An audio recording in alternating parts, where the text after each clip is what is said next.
Face of Nightmares, page 10, BOS. What is the Face of Nightmares? The Book of Sorrows, an artifact of some renown. It appeared in 18th century France, and what followed has been chaos. This book and the pages inside has brought death, greed and misery, bringing out the worst in humanity. The book is rumored to have been made by the unnamed apprentice of the immortal alchemist. Something about that individual must have been off, so not human, because each of the 1,000 pages has some sort of messed up drawing, and through some unknown process was able to infuse each of the pages with powerful abilities. Such a thing, of course, couldn't stay secret, and the resulting riot killed the creator, along with 99 other people who lost their lives in the aftermath. As for the Book of Sorrows, while the binding of the book was destroyed, the pages have been proven themselves to be indestructible. Unable to be torn, burned, and even exposed to acid, has failed to sunder the pages. In the aftermath, those pages were scattered to the 4 corners of the world, appearing in random people's hands and letting their abilities and properties be used for ill deeds. While a few have used the pages for the greater good, most of the pages are dangerous and should never see the light of day. And due to the diligence of field agents and at a great risk, over 100 pages have been collected by the agency. Today's report is about one of the pages that will never see the light of day, forever remanded into containment. This is the case for page 10 of the Book of Sorrows, the Face of Nightmares. Page 10, unlike a lot of the pages of the book, shares a property that makes it uniquely dangerous. The page is self-aware. Somehow its creator was able to give the page intelligence, hopes, desires, and a will. What the creator failed to give the page is moral compass for what is right or wrong. The Face of Nightmares has one main wish, one goal that will never give up on: to reassemble the Book of Sorrows into one again, to collect every page and to bind them together once again. Now, what could a drawing for a face do? Well, that's where page 10's abilities come into place. Whoever looks into the Face of Nightmare can fall under its control. Having made a mental link in that instance, page 10 can then puppet that person around, making them do whatever it wants. When looking into page 10, the person will have a staring contest with page 10.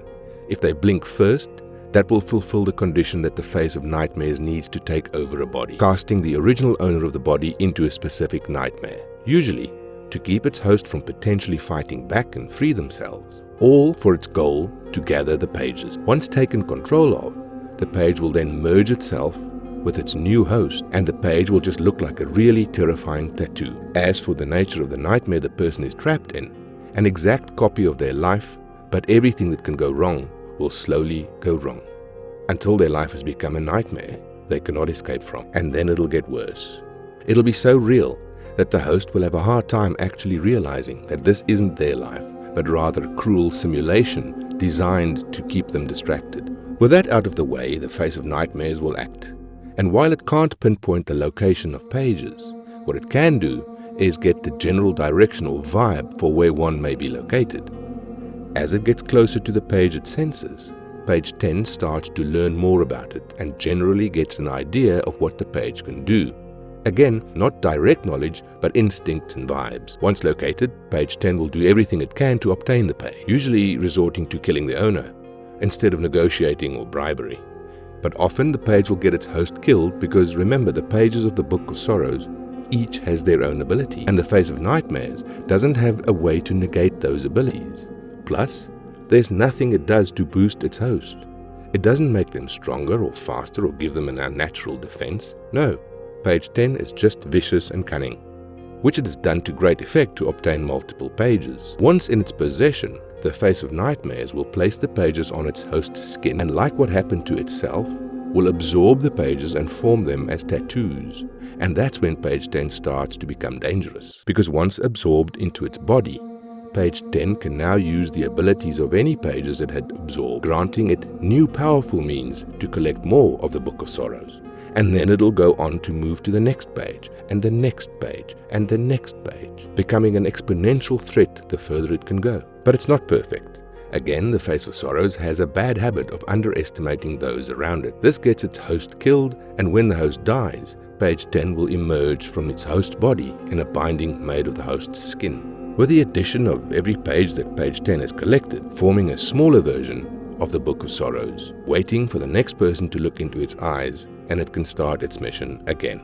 Another thing that page 10 underestimates greatly is how effective its nightmare is at suppressing the host. It was the thing that got page 10 eventually captured along with all the pages it collected. See, the last host it took was a higher-ranking senior guardian in the agency, one whose job it is to contain dangerous creatures and artifacts. And it was fortunate that the guardian was on vacation and not on base, as that would have given page 10 access to more pages, because the Face of Nightmares doesn't get access to its host memories or skills, just their bodies. So the guardian was suppressed in her mind, and it was business as usual for her, going back to work and keeping the creatures and artifacts contained. But even as her life got worse and worse due to the Face's nightmares, things start to ring as false.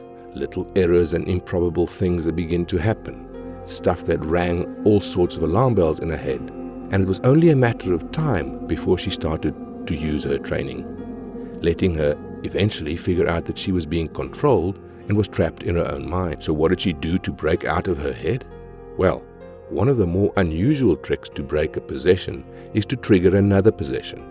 And there are creatures and mimetic hazards in this world that will come if summoned.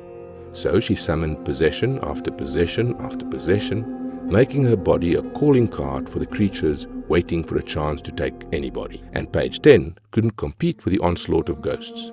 The conflicting possessions ended up driving out everything she summoned. A painful experience, as when page 10 left her body, took a hunk of skin to form into a smaller book with the 5 pages it collected as it controlled her, bringing page 10 under the agency control and keeping it locked away when the guardian reported what it did with her body.